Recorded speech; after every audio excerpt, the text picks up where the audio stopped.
you watch an animal mature from egg to animal and go, whoa, that's a hell of an algorithm that generated that thing. You go back to the very beginning, like, what was the algorithm in that egg? The very rough version of my argument is if you step back and look at the history of life on Earth in time lapse, it actually looks more than you might think like the development of a single organism, as if we are building a planetary superorganism.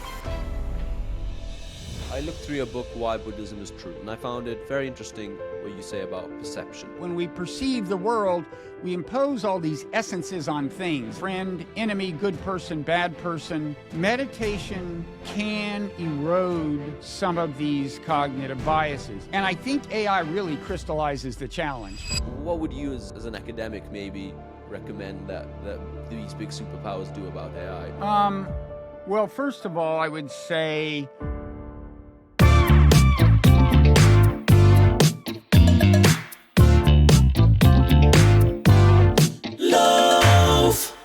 Sure, and forgive my relative ignorance on the matter of evolution. I think maybe a lot of the listeners too won't really know, but as far as I understand, evolution takes many hundreds, thousands of years to take effect. But, and this is a bit of a sci-fi scenario that I'm taking it to, if AI were to get kind of complex enough and developed enough to almost resemble humans, and humans could start forming relationships with AI, a la Blade Runner, Her, that kind of thing, could that potentially affect human evolution in a very kind of sci-fi-ish way, wherein in 1,000, 2,000 years we could see humans and robots becoming slightly more symbiotic, very almost physically and structurally?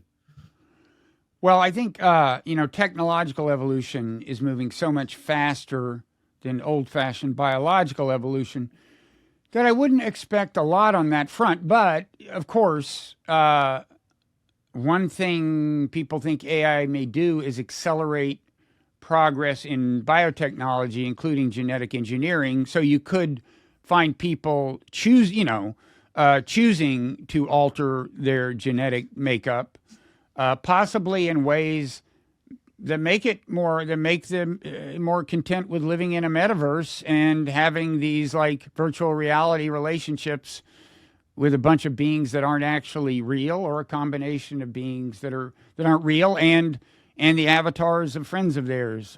Sorry to jump in. I mean, honestly, No, I was just going to say, because Peter Singer, when I spoke to him, and when Ollie and I spoke to him, he said it would be, if possible, probably more preferable if everyone was in a matrix, for example, where it would be a very hypothetical matrix where everyone has the maximum happiness within that matrix and there's the least amount of suffering. So from that side, I'm not sure if you would agree or disagree.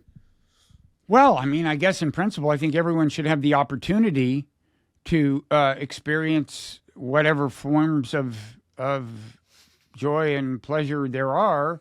I take the metaverse thing seriously. I mean, I think, Zuckerberg, he got kind of mocked for renaming his company Meta, but I just think he kind of took the wrong approach and was maybe a few years early. But if you buy the idea that there aren't going to be many jobs for actual human beings to do, and I don't know whether that's the case, but you can't rule it out, and ask, well, how are people going to spend their time? It's possible that virtual forms of experience will become so compelling that that'll be a common choice. I mean, I've always thought that the path to the Matrix is, and by the way, little known trivia fact is that they gave Keanu Reeves 3 books to read for that role. One of them was The Moral Animal. I'm not convinced he read it, but God bless the directors for at least trying to get him to read it. Wow. And also Kevin Kelly's book, I think it was Out of Control, and then some French philosopher.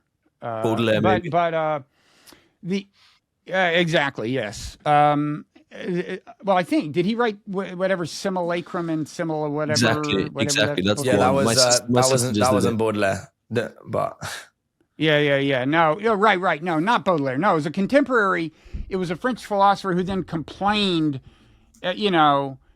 about their use of it. And it's like they showed it on the bookshelf. I'm like, dude, do you not understand effective promotion? It's like just like, they're doing you a huge favor. But he complained anyway. I've always thought that the path to the Matrix leads through Wall-E, you might say, if you know that movie. It's a movie about self-indulgence in the world of the future.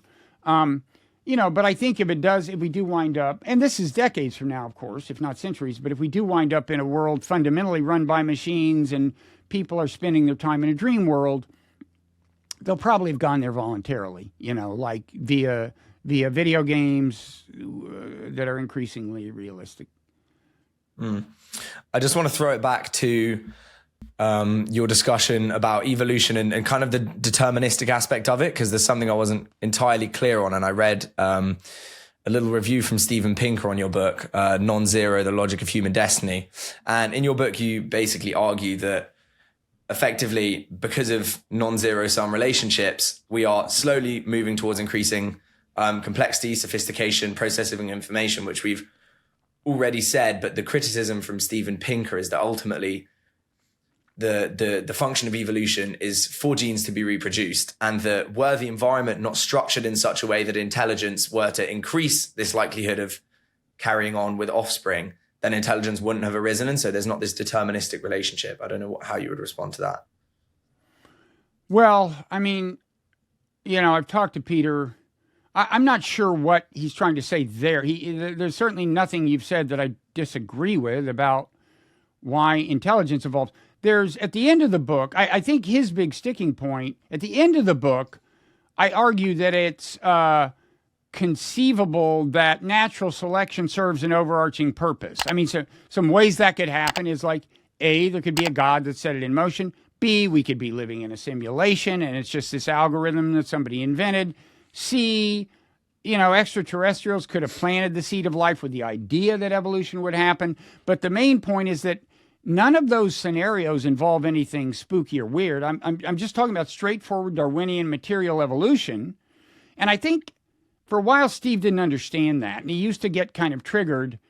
Steve, as I've told him to his face, gets basically triggered by a discussion of that particular philosophical issue, the possibility that there is some kind of larger purpose to which natural selection is subordinate. That's the only fundamental critique of his of non-zero that I recall, and I can imagine him pointing out that we have a straightforward Darwinian explanation of the evolution of intelligence, and thinking that that's a refutation of the purpose hypothesis. But it's not. It's a common thing to say in response to it, but with all due respect to everyone who says it, it just shows they don't understand what I'm saying, which may be my fault, but it is of course evolution is a physical material process that happened through Darwinian mechanisms. I'm not saying anything beyond that. I'm just saying that could, there are physical processes that serve larger purposes, just the way when we design a computer program, it's actually a purely physical process involving electrons that signify information. But it has a purpose. We set it up and it unfolds and has a purpose. Yeah. I suppose just to make myself clear in case we're misunderstanding each other, I think I might have put it slightly wrong. The point being is that in the book, you argue sort of that there's not inevitability, but let's use that word for the moment, an inevitability towards the development of greater sophistication and intelligence. And my argument purely was that if the environment didn't support greater intelligence, say, for example, in the ocean, where evolution has never led that way, or it has with dolphins actually, or whatever. There's some pretty smart oceanic animals. Yeah. But the point is, if the environment weren't to support those, then it wouldn't come about. And that's a critique of the idea of the inevitability of intelligence is sort of my point, rather than as it relates to. Yeah, I never used the word inevitable. I said I did think that given enough time, intelligence of a human level was likely to evolve. That doesn't mean it was going to be in animals that looked exactly like us. It's certainly not deterministic at that level, which is something that Stephen Jay Gould used to not understand when he critiqued these kinds of arguments. But all I've said is I think it's highly likely. That's a contentious issue. There are great evolutionary biologists like the late William Hamilton who agree with me on that. And there are great evolutionary biologists like the late John Maynard Smith who disagree. But it's not a crazy thing to look at the evidence and say, I think given as long as life could persist on this planet, the eventual evolution of human level intelligence, and therefore the launching of a kind of cultural evolution, was very likely. It's not a crazy claim. And as you can imagine, that is relevant to the purpose argument. If it wasn't at all likely, if it was just a total fluke, that weakens the argument that there's a purpose unfolding. Hey guys, I hope you're enjoying the episode. I just wanted to drop you in a word from our sponsor Manscaped. You can use the discount code LOAF to get your discount, because even a lion needs to tame its mane. Get the Performance Package 5.0 Ultra from Manscaped now. Stay fresh with no cuts, so that your baguette leaves no crumbs.